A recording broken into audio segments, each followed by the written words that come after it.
Komisi Pemberantasan Korupsi KPK merespons kabar soal Sekjen PDIP Hasto Kristianto menitipkan dokumen yang berisi dugaan skandal sejumlah pejabat dalam negeri kepada pengamat militer KONI Rahakundini Bakri. Direktur Penyidikan KPK Asep Guntur Rahayu mempersilahkan dokumen tersebut dibawa ke KPK apabila berkaitan dengan perkara yang tengah ditangani penyidik. Saya juga lihat di media bahwa ada dokumen yang dititipkan kepada seorang profesor, kemudian dibawa ke Rusian.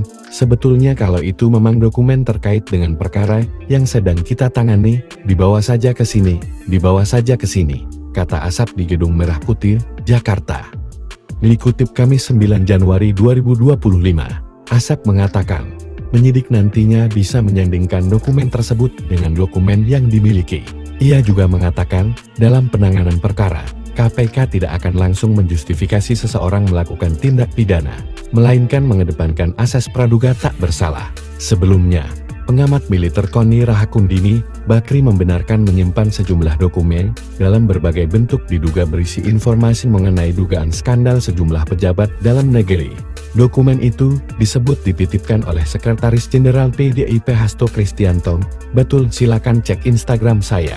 Karena itu sumber beritanya, saya yang sampaikan, kata Tony saat dihubungi Kompas.com, Senin 30 Desember 2024.